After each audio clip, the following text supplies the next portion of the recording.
आज 22 दिसंबर 2030 मैं doctor David Hawthorne अंतर्राष्ट्रीय भूवैज्ञानिक अनुसंधान संगठन का प्रमुख अविश्वास और भय की स्थिति में हूं।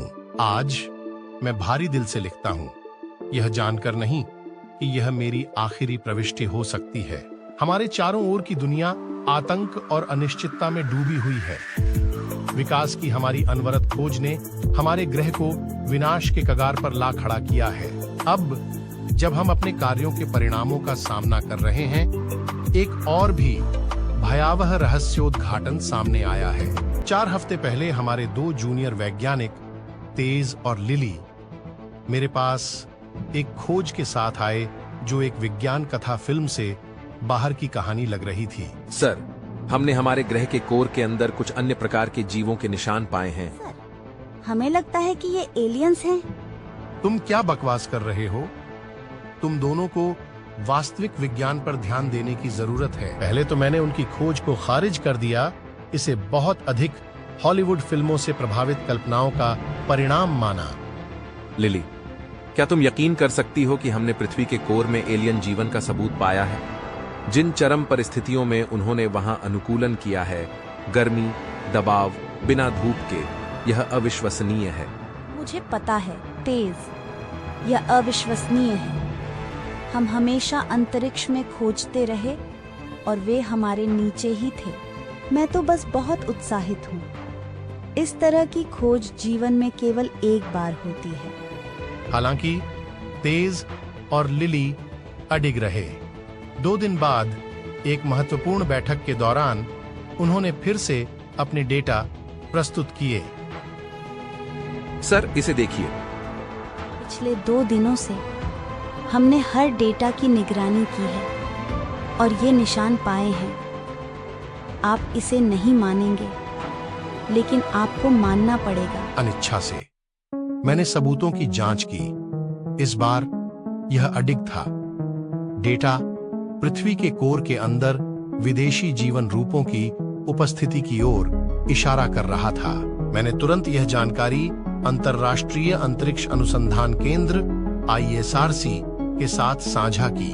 कुछ ही दिनों में तेज और लिली सहित 7 सदस्यीय टीम का गठन किया गया ताकि इन रहस्यमय प्राणियों के बारे में और जानने के लिए कोर की यात्रा की जा सके। दोस्तों, क्या आप सब तैयार हैं? आज हम पृथ्वी के कोर की ओर जा रहे हैं। ठीक है टीम, चलो हम सब तैयार हैं और एक दूसरे का साथ देते हुए इस अद्वितीय यात्रा पर निकलते हैं। एक टीम के रूप में हम इस चुनौती का सामना करेंगे और उम्मीद है कि नई खोजों के साथ वापस लौटेंगे। हाँ, यह हमारे जीवन की सबसे रोमांचक यात्रा होने वाली है। यही सही वक्त है। चलो हम सब मिलकर इस मिशन को सफल बनाते हैं। वैज्ञानिक समुदाय में उत्साह का संचार हुआ क्योंकि हम इस अभूतपूर्व मिशन के लिए तैयारी कर रहे थे। ISRC ने सभी विकसित देशों की अंतरिक्ष एजेंसियों के साथ बैठक की व्यवस्था की। उत्साह उच्च था, लेकिन यह क्षणिक साबित हुआ। हमारी तैयारी बैठकों में से एक के दौरान हर मॉनिटर स्क्रीन को हाईजैक कर लिया गया। एक डरावना रोबोट जैसा आकृति प्रकट हुआ और एक आवाज यांत्रिक और भयावह बोली। क्या आप सोचते हैं कि आपने कुछ अद्भुत खोजा है? हम सदियों से यहाँ रहते हैं, मनुष्यों के साथ शांतिपूर्वक सह अस्तित्व में। आपने हमें अभी ही पाया है क्योंकि हमने इसकी अनुमति दी। आप मनुष्य हमारे एकमात्र शत्रु हैं। कोरोना वायरस महामारी के सबब के बावजूद आप युद्ध जारी रखते हैं और ग्रह को प्रदूषित करते हैं। आप इस मरते हुए विश्व को छोड़कर अन्य ग्रहों की खोज में हैं, लेकिन आपको कहीं भी शरण नहीं मिलेगी। हम आपके कार्यों के कारण मर रहे हैं और अब मानव जाति का विनाश हमारे अस्तित्व का एकमात्र मार्ग है। तैयार हो जाइए।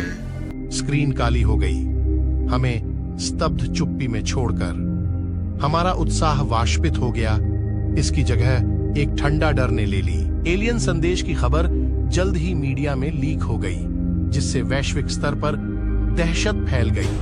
आप मनुष्य हमारे एकमात्र शत्रु हैं। कोरोना वायरस महामारी के सबक के बावजूद आप युद्ध जारी रखते हैं और ग्रह को प्रदूषित करते हैं। हम आपके कार्यों के कारण मर रहे हैं और अब मानव जाति का विनाश हमारे अस्तित्व का एकमात्र मार्ग है।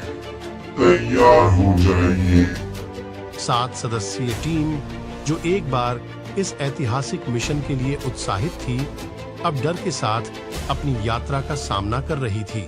आज सुबह वे नासा द्वारा बनाए गए एक विशेष वाहन में पृथ्वी के कोर की ओर उतरे। थोड़ी देर के लिए हमने संपर्क बनाए रखा, लेकिन फिर अचानक सभी संचार टूट गए। हमारे संगठन और विश्व भर में दहशत फैल गई है। मानवता का भविष्य अधर में लटका हुआ है। वे कोर में क्या पाएंगे? क्या वे कुछ ऐसा खोजेंगे जो हमारे सामने अब तक के सबसे विनाशकारी चीजों से भी बड़ा खतरा है? मुझे नहीं पता। इतना ही जानता हूं कि हमारा समय समाप्त हो रहा है।